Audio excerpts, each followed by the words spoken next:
Hi everyone, welcome to Geordie Bashers again. This is my Maverick Quantum Flux XT, and just point out one of the weak spots of it is these bottom arms. Now I think at the minute I have been through about 4 of these. Now I'm just going to try and see if you can get a look at that, at the damage on them. So if you can go around, if you can see,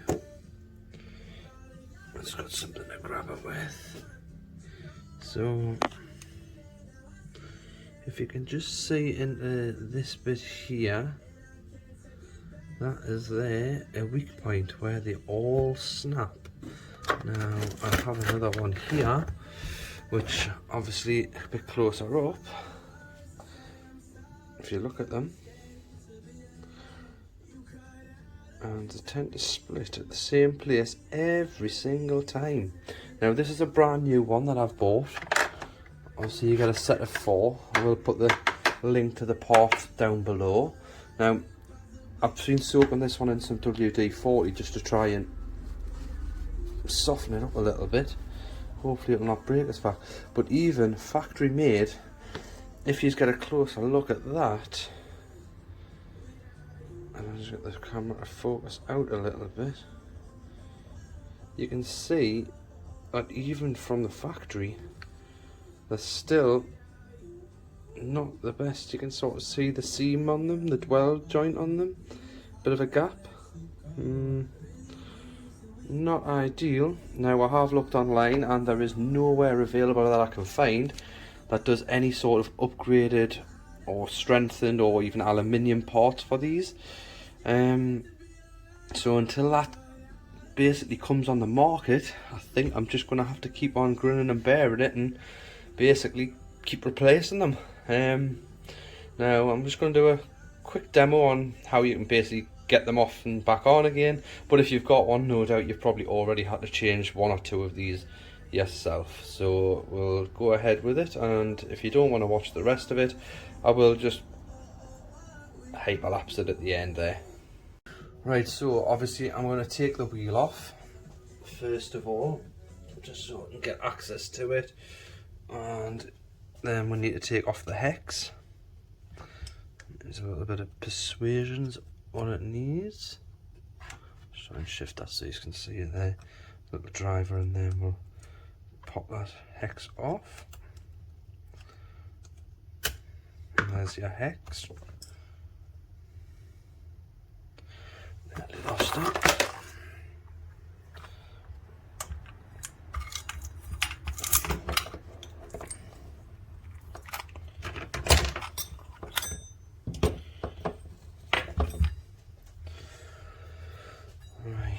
And if we just pop out the pin, that's the retaining pin, and these are the shims that I've put in, which is something I'd recommend on doing on every single one of these, basically because there is a great deal of movement on these, and the shim just gives it that little bit more rigidity there.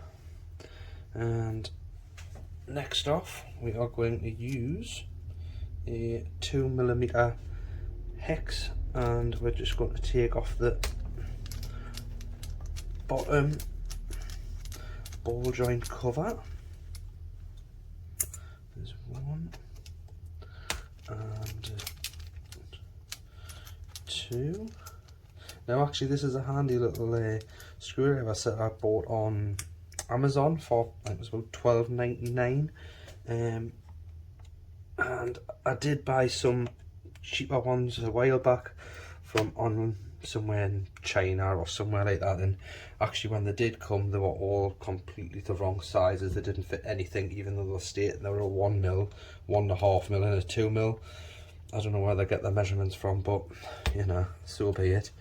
Then I just want to get the Allen key, and we'll need to unscrew the actual ball joint from the bottom arm.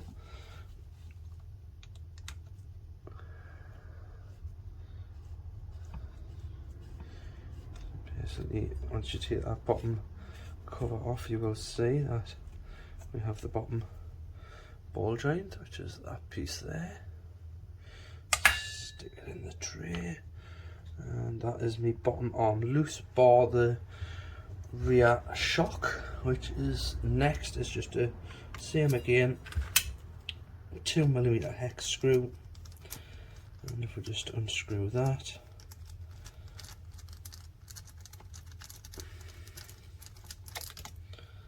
that will release them. Just notice that I have actually got a bent shocker on there as well. Obviously took a bit of a beating. So that was when you give it to your 8-year-old son to bash about with. I don't know if you can see how bent that is. I've got another one of them. I'll swap that over and then straighten the other one up and repair it. Now I'm just going to try and get you a little bit closer in now that you can see the damage. I still need to take off the wheelie bar attachment, obviously slide the push rod out. I don't know if you can see the damage there a little bit better now, which is basically right about there. See the rod that goes through, obviously the top's just snapped clean off.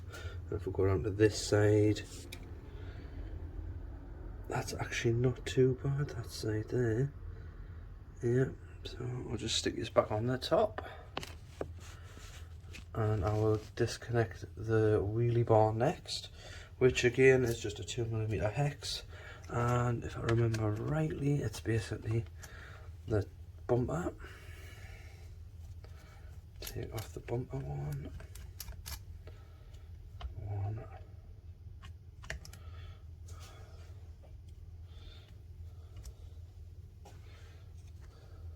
Just trying to keep it so you can see it.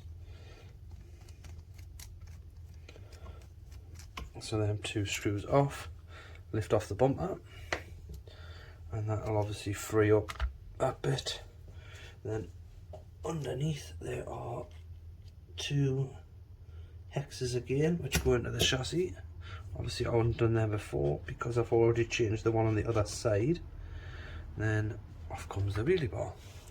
And what you have left now is, if you can see it there, you have this pin here.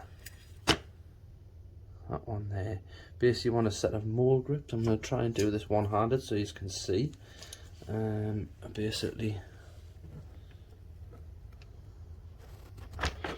get a bit of feel around there so you see. So now you have to watch these because they do have 2 plastic shims in there.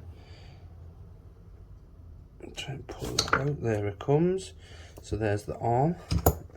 There's the other plastic shim that's just popped out of there as well. I'll show you where that goes when we replace it. And there it is.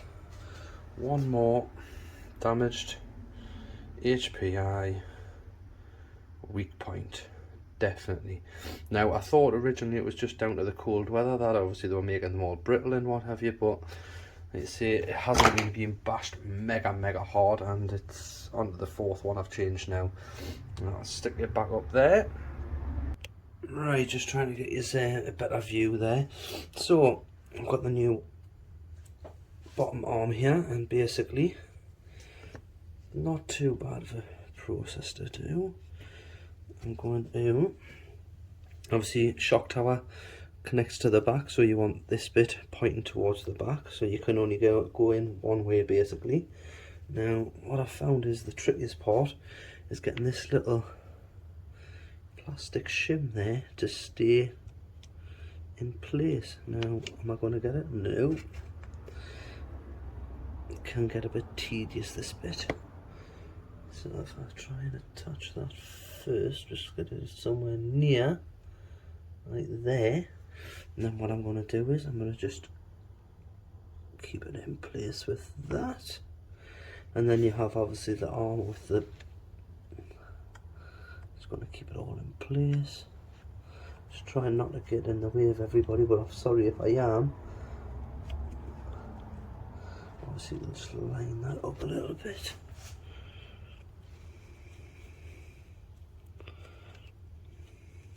That's it, she's away. Now if you notice the plastic shim on this one goes to the outside, so I just need to try and line up that one there. Driver in the back there, just to try and pop that for a touch. I'm sorry you can't see this, but unfortunately there isn't a great deal of room. I'll just jimmy that around a touch until I can get it lined up somewhere near. Come on, bit of a hair, there we go. Right, so that's all lined up there now. Just got to line it up with the back.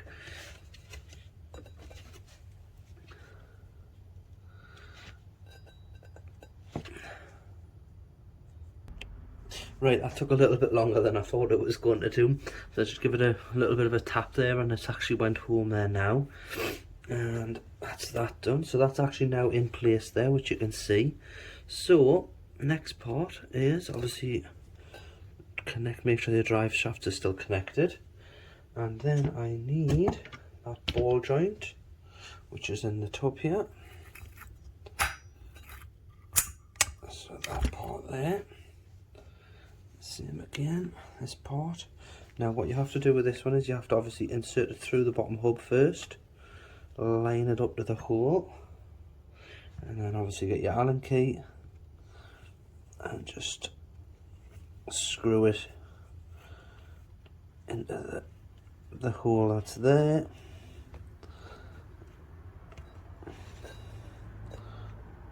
It's a bit tricky this because I have WD-40'd all these arms just to try and lube them up a bit so everything is a little bit slippy.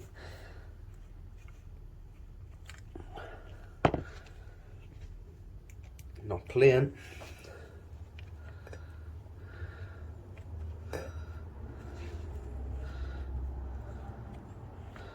Come on, if you're gonna go.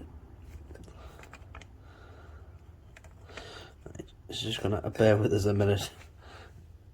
I need to. Right, I've given my hands a bit of a wipe now because they were slipping all over. Right, so let's try again. Let me just get that lined up there. That's the one. Obviously tighten this up till it's got no threads left. I don't know how well you can see that. Yeah, you can see that fine. Like you see, sorry if this is such a crappy, boring video, but honestly, by the time you get onto your fourth one of changing it, it does get quite tedious, like you're becoming a bit of an expert. So that's bottom one is tightened up. Obviously, there's a little bit of play on that still, but once we put the bottom carrier on, we will take up any slack. So next part is obviously let's see. So that's basically what we have here. Then you have your bottom carrier cover, which you just pop into the hole there like so. You see that? Yeah, and then you've basically got two hexes to go in there, which keeps them all in place.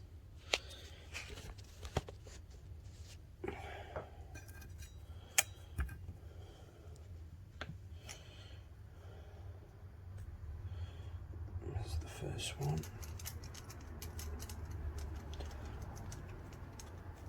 Obviously I don't use the drill on this because it's our plastic. Plastic and metal don't go well together for threads and getting stripped and what have you. So basically that's them two tightened up. That's that one. And the next one is the shims, which obviously I made these, put these in myself. They're just basically a washer. But in fact, what I'm going to do is I'm going to show you what it's like without them in, and you can be a judge of this yourself. So basically that's the pin that goes in, which the hex connects to. Now if you look at this, how much movement is actually there. Now what that does do is pops the drive shafts out on their own. So I took that out, put a little bit of a washer in there, put the shim back in with the bar, and then actually you see there it's basically half the movement that's on it. And next I'm just going to put the hex back on into place just to stop the pin from falling back out, and there she goes. Then I'm going to do the shock in a minute anyway, Basically you need to reattach the wheelie bar, which obviously goes inside of these pins here. I don't know if you can see that. Pins line up, these two pins here will line up with the wheelie bar, and we just basically pop that into place. And then obviously the suspension on the bumper. Then we have the top bumper that now needs to go back on, all drops together. 2 hexes to tighten up on the top, 2 hexes on the bottom, which attaches to the chassis, and that'll keep everything nice and tightly together. We've got one there.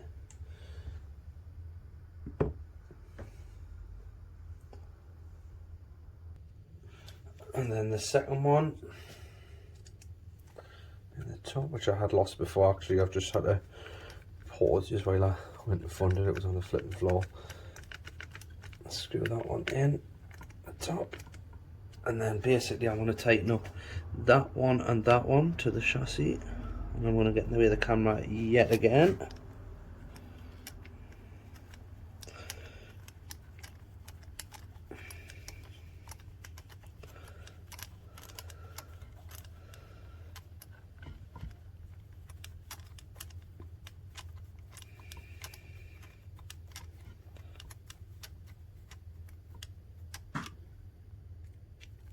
And the second one.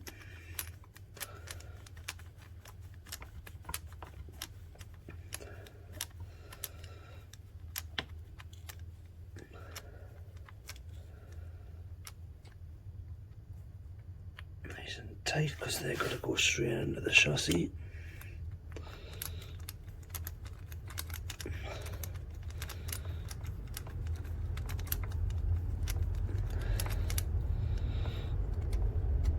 That's nice and tight. Right, I'm just going to replace the straighten the arm out on the shocker, and I will be back in a minute. Right, all back there now, and I've just obviously straightened that shock out as best I can. And the next part is going to obviously be to reattach the shock. Now I just need to check on that side, and it does attach to the inside one. So we'll line that one up first.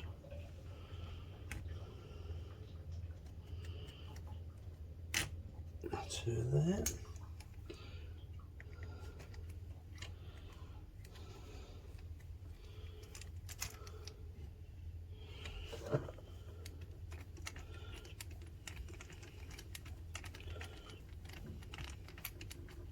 So sorry if I'm my hand is in the way all the time, but you know, it's the first time I've done a video like this one, so they probably will get better eventually. Well, I'm hoping they'll get better. And the next bit is to attach the top, which is basically you've got your flat bit that attaches to the back of the shock tower,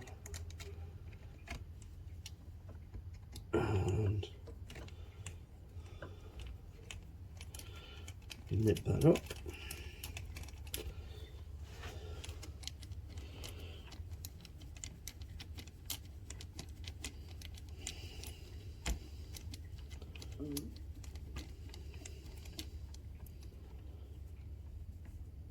That's all nipped up nice and tight. And next thing is just to basically make sure, yeah, all happy days. Get that wheel lined up and back on.